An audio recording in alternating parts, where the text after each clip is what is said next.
네, 여러분 편히 주무셨습니까? 진심으로 여러분들을 환영합니다.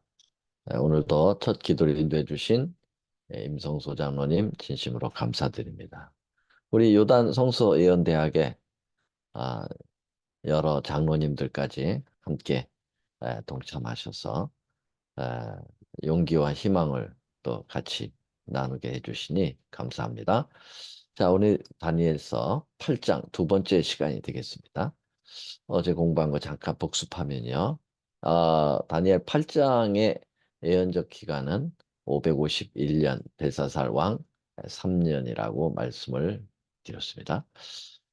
에, 그리고 지금 첫 짐승이 나오는데 이런 모습들을 이제 보면서 다니엘 2장, 7장, 8장이 이렇게 평행 구조를 이루고 반복되고 있다. 그래서 아, 구호처럼 제가 여러 번 부탁드리는 것은 예언에 항상 그 반복이 된다는 거, 그리고 깊어지고 넓어진다는 거죠. 그래서 다니엘 2장은 정치사, 다니엘 7장은 종교사, 그리고 다니엘 8장과 9장은 구속사. 이렇게 점점 깊어 넓어지고 있습니다. 자, 그래서 어떻게 이렇게 평행 구조가 이루어지는지를 한눈에 보여드리기 위하여 도표를 좀 만들었는데요. 네, 다니엘 7장과 8장을 연결해 보면요. 이렇게 돼 있죠. 그래서 이 메대 파사와 요 수양의 첫 번째 짐승, 왜 두 번째 이 바벨론, 첫 번째 바벨론을 생략했는가? 예, 이제 그 다니엘이 바로 이 계시를 볼 때, 다니엘 8장의 계시를 볼 때는 바벨론은 거의 이제 멸망으로 기울어 가기 때문에 지나가는 역사니까 언급을 하지 않았다. 이렇게 볼 수가 있겠습니다.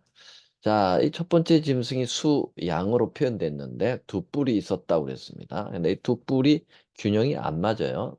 처음 나온 뿔보다 나중 나온 뿔이 이제 긴 거죠. 뿔은 세력이고 왕을 의미한다고 그랬습니다. 그 역사는 첫째 메디아라는 나라가 강했지만 나중에는 이제 페르시아의 이제 고레스가 점점 커져서 외할아버지 나라를 점령하고 이제 더 커지는, 그래서 세계를 제패하는 그런 부분들이 잘 설명됐다 이렇게 말씀드렸습니다. 그리고 이제 이 수양이 서북남을 받았다, 치받았다. 이 말은 어, 이 정복 국가가 세 나라를 정복하면서 통일 국가를 이뤘다라고 이렇게 해석을 할 수가 있겠죠. 근데 그 서북남을 받은 그 순서가 역사로 그대로 예, 차례대로 순서까지 주님은 예언을 하셨다. 그렇게 얘기했습니다. 자, 그래서 이 수양을 아예 에, 우리 하나님께서는 해석을까지 답을 주셨어요. 다니엘 8장 20절에 내가 본 바 두 뿔 가진 수양은 메데와 바사, 메디아라는 나라와 페르시아 왕들이다라고 아예 해석까지 주셨기 때문에 두말할 것 없습니다. 자, 그 다음에 이제 서쪽에서 한 수 염소가 나왔습니다. 그래서 굉장한 현저한 뿔을 가지고 나타난 이 수염소. 우리가 이것은 이 주도상으로 보면 이 지중해 쪽에 있는 이 에, 마케도니아 반도 쪽에서 날라왔다. 이렇게 볼 수가 있겠죠. 동쪽을 향하여 날라왔겠죠. 자, 이것은 우리가 아는 대로 알렉산더를 이제 표현한 거죠. 이 현저한 뿔, 아주 특별한 그러한 왕이라는 말이죠. 그래서 알렉산더 대왕이 서쪽으로부터 와서 이제 이 수양을 들이받는 모습이죠. 그게 바로 어, 헬라 그리스가 페르시아를 도전하는 모습을 그대로 보였다. 이렇게 말씀드릴 수가 있겠습니다. 자, 근데 이제 여기 보면 땅에 닿지 않았다라는 표현이 나와요. 에, 이 수염소가 서쪽에서 왔는데 땅에 닿지 않았다. 그 말은 날라왔다. 그 말 표현이죠. 굉장히 신속하게 이 페르시아 쪽을 향하여 어, 달려들었다. 이렇게 볼 수가 있겠습니다. 알렉산더는 나이 20세의 왕이 되어가지고 10년 안에 이 페르시아를 다 정복해버리는 그러한 아주 기민성을 보였음에 대하여 표현하고 있습니다. 그 다음에 두 번째로 보면 그것이 수양에게로 가까이 나가서 더욱 성을 내어서 그 수양을 땅에 엎드러뜨리고 짓밟았다. 그렇게 얘기했어요. 자, 왜 성질을 냈을까요? 예, 그것은 이 페르시아가 이제 이쪽 동방을 완전히 정복하고 서방인 이 접경에 있는 그리스를 어떻게든지 잡아먹으려고 계속 심기를 건드렸어요. 그래서 그 유명한 전쟁들이 이때 일어났습니다. 페르시아와 그리스의 싸움, 그리스와 페르시아의 싸움이 어, 정말 엄청난 싸움이었습니다. 이제 유럽이 잡혀 먹느냐 안 먹히느냐 하는 그런 싸움이었어요. 그래서 이 세계를 제패하려고 하는 이 페르시아가 먼저 선제 공격으로 그리스에게 싸움을 붙인 겁니다. 그래서 그 유명한 여러분들이 페르시아 전쟁 역사에 아주 유명하죠. 그 다음에 또 여러분들이 잘 아는 마라톤 그 경주가 출생한 그 유래가 됐던 그 마라톤 전쟁. 이게 이제 490년에 있었는데 다리우스 1세 때 이 마라톤 전쟁에서 이 그 페르시아의 군대가 패배를 당하고 이제 그 그리스가 승리를 함으로써 기세가 이제 조금씩 올라가고 있었습니다. 이제 이 헬라 이 그리스는 알렉산드린에서 이제 신흥 강국이라고 볼 수가 있고요. 페르시아는 이제 지는 해가 되겠죠. 그러나 아직도 강성한 가운데 있었습니다. 자, 그래서 분노했다라는 말은 계속 건드리니까 이 서쪽에서 온 이 알렉산더 군도인 이 염소족이 엄청난 그런 상처를 입었다 이렇게 볼 수가 있겠죠. 그래서 그 해묵은 원한으로 복수심에 불타가지고 이 알렉산더가 거기서 마치지 않고 이제 동방 정복에 나서게 됐다 이렇게 볼 수가 있겠습니다. 자, 이렇게 해서 어, 드디어 어, 알렉산더는 바로 여기가 고향이죠. 이 마게도냐의 20세 왕이 돼가지고 아버지 필립 2세를 이어서 2년 동안 이 마게도냐 전체를 완전히 장악하고 그 다음에 BC 334년에 동방정복에 나서는데 여기 헬레스폰드 해협이 여기에 있습니다. 헬레스폰드 해협이라는 말은 유럽과 아시아를 경계하는 요 해협을 건넜다. 이 말은 이제 동방 정복에 그 발을 내딛었다. 이렇게 볼 수가 있겠습니다. 그래서 이렇게 쭉 소아시아 쪽으로 오다가 여기에 이수스라고 하는 요 도시가 있는데 여기에서 1차 접전을 붙게 됩니다. 알렉산더가 동방 정복을 하는 최초의 페르시아의 대군과 완전히 맞닥뜨리게 되게 되는데요. 요때가 BC 333년입니다. 요 333년에 이때 그 페르시아에서는 직접 다리우스 3세가 이 전쟁에 참여했습니다. 그러나 대패배를 당하고 페르시아는 뒤로 물러서게 되고 알렉산더는 계속 남동진하게 됩니다. 그래서 어디까지 가느냐? 에집트까지 가죠. 이 에집트까지 가는데 단 1년밖에 걸리지 않았습니다. 332년 BC에 에집트에 와서 여기 알렉산드리아라고 하는 이곳 요 지역에 자기의 이름을 따서 도시를 형성하고 알렉산더는 이 스스로 바로의 자리에 올랐다. 그렇게 얘기하고 있습니다.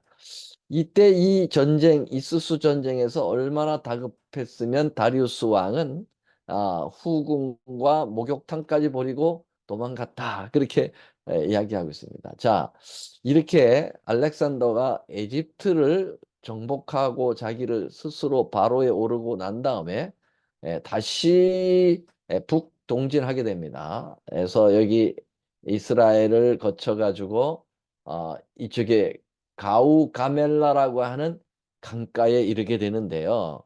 여러분 이 가우가멜라 다시 한번 뭐 알벨라라고도 얘기합니다. 이 가우가멜라에서 일단 이수스에서 패배한 다리오 3세가 이제 최고의 군대를 마지막 몰아가지고 이 싸움을 붙게 됩니다. 이제 이 파죽지세로 올라오는 이 알렉산더를 막기 위하여 이 가우가멜라 강가에서 대접전을 벌이고 있는데요.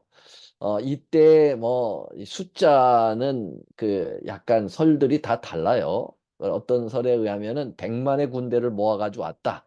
다리오 3세가. 그러나 뭐 실제적으로는 한 20만에서 30만이 되지 않겠나. 또 어떤 학자에 의하면 한 80만 정도가 되지 않겠나. 어떻든 페르시아의 마지막 최후의 전쟁이라고 생각하고 엄청난 군대를 몰아가지고 왔습니다. 그리고 알렉산더 군대는 약 4만의 군대밖에 되지 않죠. 그래서 거의 80대 4라고 하는 엄청난 숫자의 차이를 보인 전쟁이 이 가우가멜라 강가의 마지막 전쟁이었습니다. 페르시아와 그리스의 전쟁. 이때 이제 하나의 그 재밌는 그 전쟁에 대한 이야기가 역사에 남아 있습니다. 그 알렉산더가 이 장수들하고 회의를 했다는 거죠.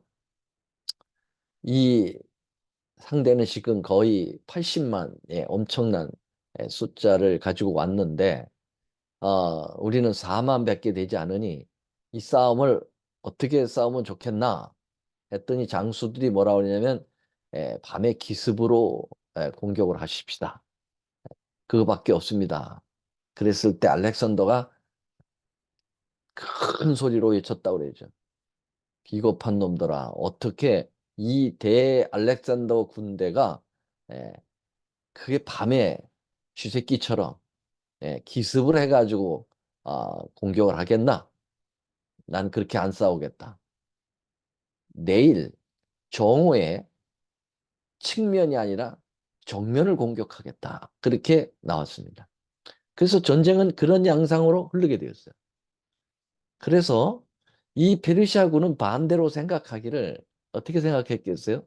이 친구들은 아주 소수의 군대이기 때문에 분명히 밤에 야습을 할 것이고 정면이 아니라 측면을 공격할 것이다 라고 예상을 했다는 거죠. 그래서 다 밤에는 자둬라. 저기 낮에는 자두고 밤에 깨워서 이제 방어 태세를 취한다 이렇게 했었는데 알렉산더는 그 허를 찌른 거죠. 그래서 에, 정면에 그리고 에, 대낮에 전혀 생각하지도 못했던 그 전쟁 방법을 사용해서 결국은 그 80만이 다 대패된 건 겁니다. 한순간에 다 무너져 버렸어요.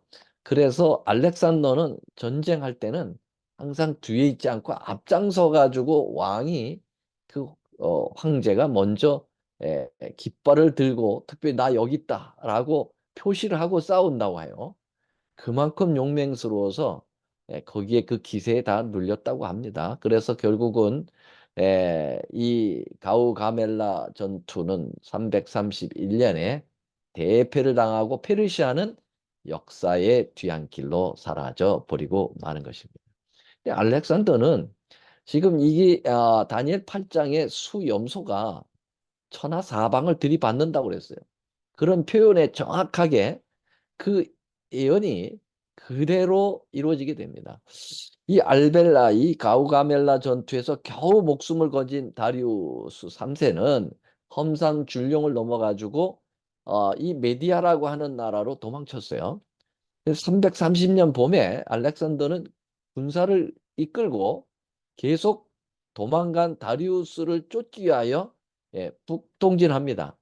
그래가지고 메대의 수도 악바타나까지 이제 쳐들어가게 되고 이 다리우스는 거기서 더 도망갔는데 11일 동안 400마일을 치달려서 다리우스를 추격했다고 하는 역사가 나옵니다.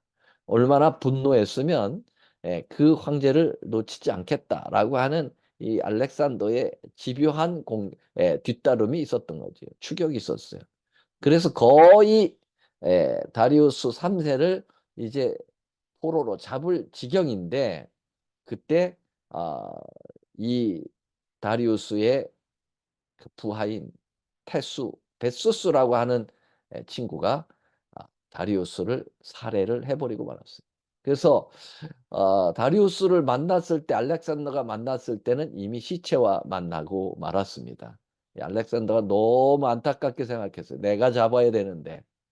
그래서 내 대신 이 다리우스 3세를 죽여버린 그 베수스를 또 찾아라. 그래가지고 결국 베수스를 잡았어요. 잡아서 사지를 갖다가 묶어가지고 말로 달리게 해서 완전히 찢어 죽였다. 그런 그 역사가 나옵니다. 알렉산더는 계속해서 북동진해가지고 여러분 여기가 어디입니까? 힌두쿠스 산맥이죠. 지금 에베레스트 산에 있는 여기까지 쳐들어갔다고 해요. 서론에서 싸움을 벌이기도 하고.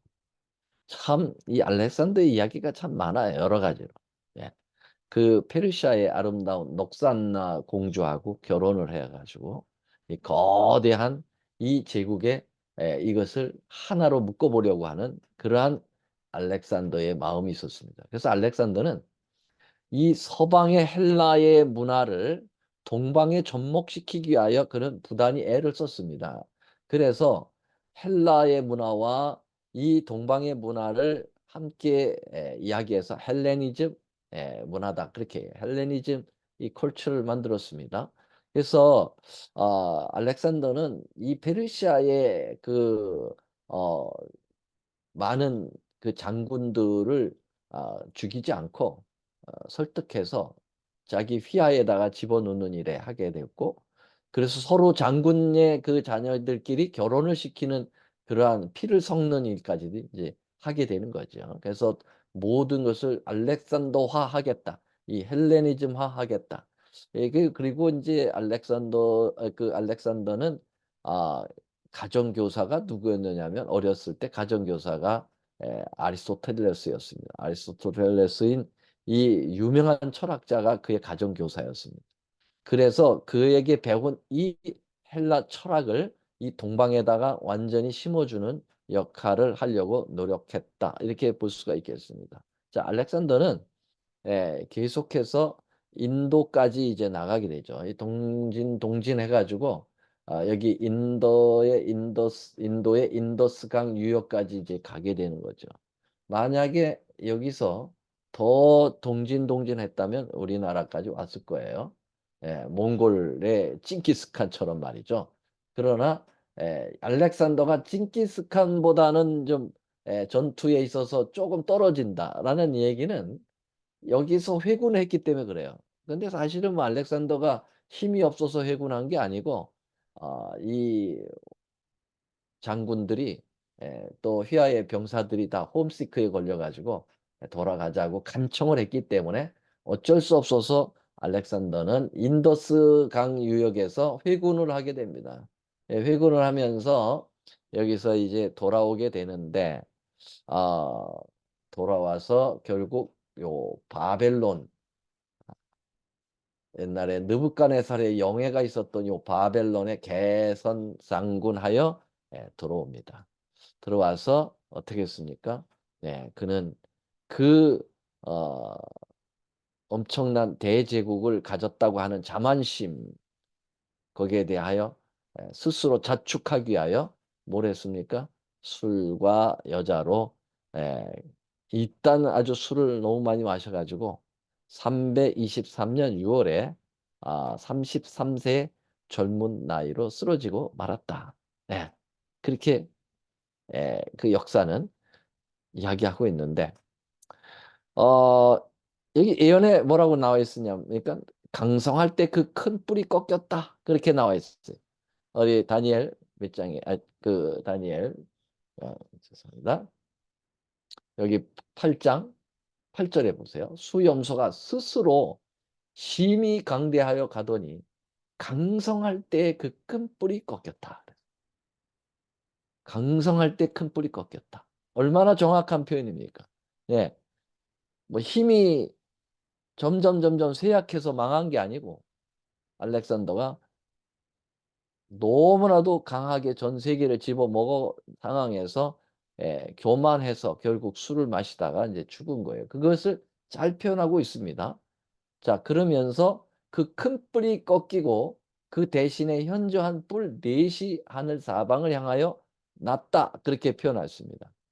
여러분, 어, 다니엘 7장에서 이 세 번째 짐승 표범은 헬라 그리스 알렉산더 대왕이 이끄는 나라라고 이미 해석을 했습니다. 그런데 그 표범은 머리가 4개예요. 다시 말하면 알렉산더가 죽고 난 다음에 4장수에서 4분열됐다라고 하는 것을 표현했는데 여기 다니엘 8장에서는 그 큰 뿔 알렉산더가 꺾이고 대신 4뿔이 사방에 났다. 말은 알렉산더가 죽고 난 다음에 4나라로 갈라질 것에 대한 예언이 그대로 평형 구조를 이뤘다. 이렇게 볼 수가 있겠습니다. 그래서 알렉산더는 그 뱃속에 그 아내의 뱃속에 유복자만 있었을 뿐 어 그 후손이 없어서 대를 "힘센 놈이 가져라."라고 하는 유언에 따라서 12년 동안 내전이 있었고요.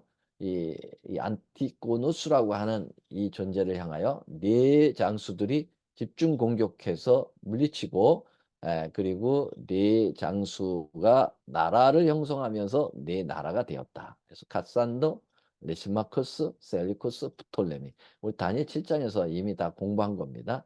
이쪽이 이제 카산더르죠. 여기가 바로 리시마쿠스령이고요. 예. 여기가 셀류쿠스령, 그다음에 프톨레미 마우스령. 나중에는 이제 여기 시리아가 이쪽으로 이 셀류쿠스 왕조가 시리아 왕조로 해서 북방왕이 되고 이쪽에 이제 남방왕이 되죠. 그래서 프톨레미 왕조로 해서 이렇게 네 나라로 갈라졌습니다. 자, 다음 예언을 보겠습니다. 자, 8장 9절에 보니까요. 그중 한 뿔에서 또 작은 뿔 하나가 나서 그랬습니다. 자, 수염소가 심히 강성해 갈 때 그 현저한 뿔 알렉산더가 꺾이고 네 뿔로 나눠졌는데 그 네 뿔 중에 한 뿔에서 작은 뿔이 또 나왔다. 그렇게 얘기하고 있어요. 자, 그런데 이 원어적인 저기를 보면 히브리 원어로 보면 이 그중 한 뿔에서가 아니라 그중 한 뿔의 방향에서라고 해석을 해야 옳다라고 그 히브리 언어적인 표현에서는 그렇게 볼 수 있어요. 그래서 이 네 뿔이 나누어진 곳에 한 뿔이 나온 것이 아니라 한 방향에서 나왔는데 그 방향이 서쪽 방향이에요. 뭐 여기는 방향 얘기는 안 나왔지만 그런데 그 뿔이 작은 뿔이라고 하는 표현이 나와 있어요. 여러분 이 작은 뿔은 어디서 또 봤습니까? 예. 다니엘 7장에서 그 용가리 같은 천리를 가진 무서운 짐승에서 열 뿔이 나오고 그 열 뿔에서 작은 뿔이 나왔다고 그랬죠. 그게 바로 엔티크라이스트 적그리스도였고 그 뿔의 초점을 다니엘 7장에서 맞췄다. 그렇게 볼 수가 있겠습니다. 자, 그러면 다니엘 8장에서도 이 수양, 수염소 이거 다 엑스트라입니다. 그러면은 이 카메라 앵글의 클로즈업을 하려고 하는 것은 어디일까요? 역시 이 작은 뿔입니다. 자, 그래서 이 다니엘 7장의 작은 뿔과 다니엘 8장의 이 작은 뿔이 사실은 같은 것입니다. 자, 그런데 구조가 약간 차이가 있습니다. 잘 보세요. 자, 요 작은 뿔의 모습을 이렇게 화가가 그렸네요. 자, 여기 뿔이 현저한 뿔에서 꺾이고 네 뿔이 났다 그랬죠. 요 하나, 둘, 셋, 네 뿔이 났는데 그 네 뿔의 방향 한 방향 중에서 작은 뿔이 올라왔는데 이 작은 뿔이 아니야. 사실은 보니까 엄청난 뿔로 자라가지고 이 세계를 다 장악하는 그러한 작은 뿔의 위력을 위상을 보여주고 있습니다. 네. 자, 그러면 여러분 아시다시피 이 헬라가 네 나라로 갈라지고 난 다음에 결국은 로마에 의해서 철의 나라 로마에 의해서 지배를 당한다고 하는 것이 다니엘 7장에서 우리가 공부했는데 다니엘 8장에서 우리는 바로 이 로마 제국 로마를 요 작은 뿔로 봐야 되지 않겠나. 그렇죠. 순서가 그렇죠. 예. 자, 그러면은 이 작은 뿔이 교황 로마로 적용한 다니엘 7장하고 차이가 있지 않느냐? 자, 보세요. 이 작은 뿔은 정말 엄청난 세력을 구축하면서 세계를 지배한 걸 보면 제국 로마, 이 수많은 그 황제들을 가지고 있었던 철의 나라 로마로 보여집니다. 그렇죠? 예. 그래서 로마가 해가 지지 않는 지중해 연안에 있는 모든 나라를 다 섭렵하고 잡아먹었다고 하는 부분을 요 작은 뿔이 일어나서 이 세계를 장악하는 모습을 보게 됩니다.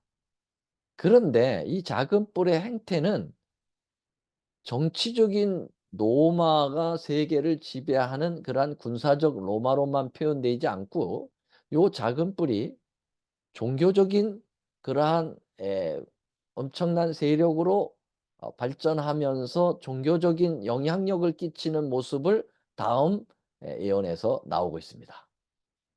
자, 10절이죠. 다니엘 8장 10절. 그것이 하늘 군대에 미칠 만큼 커져서 군대의 별 중에 몇을 땅에 떨어뜨리고 그것을 짓밟고 또 스스로 높아져서 군대의 주제를 대적하며 그에게 매일 드리는 제사를 제하여 버리고 그의 성소를 헐었으며 범죄함으로 인하여 백성과 매일 드리는 제사가 그것에게 붙임바 되었고 또 진리를 땅에 던지며 자의로 행하여 형통하였더라. 여러분 이 성경절 8장 10절부터 12절을 보면은 처음에는 뭐 군대 얘기가 나오고 군대 별이 나오기도 하고 군대 주제가 나오기도 해요.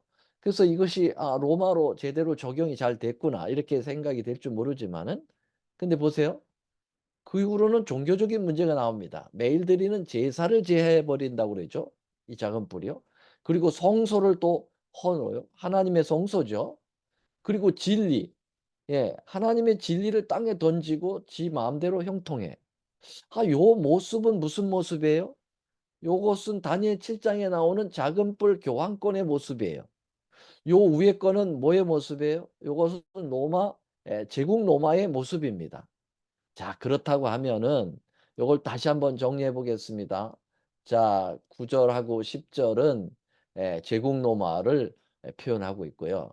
11절과 12절은 요것은 작은 뿔 바로 교황 로마를 표현하고 있어요. 그러면 다니엘 8장에 네 뿔이 꺾이고 그 한 방향에서 나온 요 작은 뿔이 엄청난 세력으로 세계를 지배하고 있는 요 작은 뿔은 결론적으로 제국 로마와 교황 로마가 합하여진 그러한 표현이다. 이렇게 보면 되겠습니다. 자, 그래서 그것을 해석을 해드릴 겁니다. 다니엘 7장의 요 만행의 행태가 다니엘 8장의 작은 뿔의 행태하고 또 거의 대동소이합니다. 그러면요, 여러분들에게 이해를 돕기 위해서 이 도표를 다시 한번 보죠. 이렇게 해서 평행의 구조를 이어가다가 다니엘 8장으로 7장과 8장을 연결해 보면 자, 이 곰하고 수양하고 같은 메데페스야. 그 다음에 그리스 표범하고 이 수염소 서편에 나온 수염소 현저한뿔 알렉산더 요게 바로 뭐죠? 그리스를 얘기합니다. 그 다음에 뭐가 나와요? 다니엘 7장에서 엄청난 철의 제국 용가리가 나오죠. 이 용가리가 나오는 것이 바로 이 한 방향이 네 뿔이 꺾인 한 방에서 나오는 뭐와 같아요? 예, 요 작은 뿔 같아요. 그럼 여기서 끝나는 게 아니에요. 요 작은 뿔은 요 열 뿔 사이에서 나오는 작은 뿔하고 함께 연결이 되어 있다는 것입니다. 그러면은 이 제국 로마 제국과 로마 교회를 하나로 보는 이유는 뭐냐? 다분히 있다는 것입니다. 이유가 여러 가지가 있어요.